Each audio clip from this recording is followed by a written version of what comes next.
Have you ever imagined that one day you might start avoiding people? Not out of anger, not out of resentment, but simply because you want peace. I used to be a people person, always busy, always present, always believing that being part of someone else's life made mine more valuable. But now I'm 70 years old, and I avoid people, not because I've become cold, not because I've lost faith in humanity, but because I've realized this. Not all relationships are worth keeping. Not every invitation deserves a yes. And being surrounded by people doesn't always mean you feel less alone. This video is a heartfelt reflection, a gift I want to give you, whether you're in your 50s, 60s, or even 30s, so you can see being alone does not mean being lonely. And sometimes, avoiding people is the most loving thing you can do for yourself. Stay with me for these 15 minutes. You might find a piece of yourself in these words.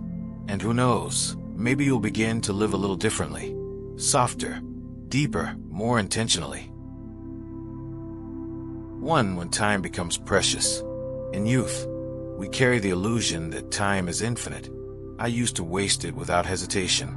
Hours spent on pointless conversations, superficial relationships, and crowded events that drained me more than they filled me. But now, at 70, every passing minute feels unrepeatable. Time is no longer a river stretching endlessly forward. I see it now as a companion, sometimes gentle, sometimes stern, always reminding me to treasure what I have left. I've chosen to slow down. In the mornings, I sip coffee and watch the sunlight filtering through my window. In the afternoons, I walk alone down quiet paths, listening to the crunch of fallen leaves. In the evenings, I read old journal entries and smile at memories only I can relive. I once believed that living fully meant doing more, meeting more people, talking more. But I was wrong. Living deeply does not require living busily. It requires being present, being selective, choosing where and with whom to spend your irreplaceable time. 2. Relationships change as we do. Here's a hard truth. Not all relationships last, and that's okay.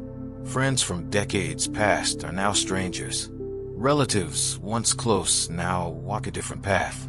People I once couldn't imagine life without are now only memories. It took me years to understand that this isn't failure, it's life. We all have different roads, and sometimes those roads lead away from each other. These days, I don't fight to keep connections that feel one-sided.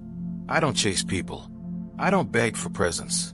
Instead, I cherish the rare ones who stay, the ones who can sit with me in silence and still make me feel safe, known, and loved.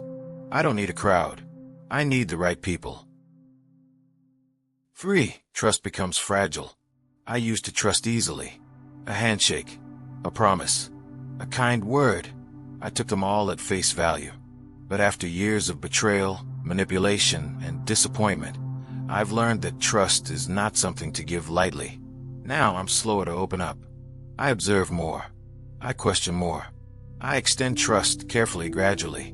Most importantly, I've learned to trust myself, my gut, my boundaries, my discomfort, because not everyone deserves access to your inner world. I've learned to build fences, not walls, just strong enough to keep out the harm and low enough to let in the light.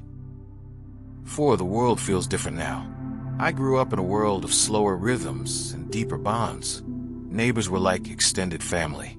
We dropped by unannounced, shared coffee on front porches, gathered not out of duty, but because we genuinely enjoyed each other. Today, everything feels rushed. We text instead of visit. We click like instead of call. Even within families, the connection sometimes feels thin, stretched by time zones and screens. I'm not blaming the world. I understand that change is natural, but I do miss the old ways. I miss conversations without background noise. I miss the warmth of physical presence. I miss the simplicity. That's why I choose to step back. I still use my phone, still browse the internet, but I don't let it steal my soul. At this age, real-world stillness is the most precious form of connection I know. 5. Solitude is not loneliness. When I was younger, the thought of being alone frightened me. It felt like failure, like exile. But now, I understand the power of solitude. It's not emptiness, it's fullness. It's not silence, it's clarity. It's not sadness, it's peace. In solitude, I've rediscovered life's simplest joys. Sitting by the window with a book, watching birds at feeder, feeling the warmth of sunlight on my face. These moments fill me in a way no crowded event ever did. Solitude has also allowed me to reflect, to forgive, to let go, to heal. I no longer avoid being alone. I embrace it. Solitude is not what makes you lonely. It's what makes you whole. 6. Why I avoid people now. It's not bitterness that keeps me away from people. It's clarity. After a lifetime of giving, I've learned that not every relationship deserves my energy. Not every gathering deserves my presence. I avoid people who make everything about them, who never ask how I'm doing, or don't really care about the answer. I avoid those who take my kindness for granted, assuming it's endless. And most of all, I avoid situations that make me feel like I'm not enough. I still love deeply. I still show up for those who truly matter. But I no longer cast a wide net. I've found that a small, honest circle is more than enough. Avoiding people has helped me value them more. When I choose to be with someone now, it's a gift, not an obligation. 7. Am I the only one? Sometimes, I wondered if I was alone in feeling this way. Was something wrong with me? But I've since met others, many others, who are on the same path. People who are learning to say no. People who've stopped trying to be everything for everyone.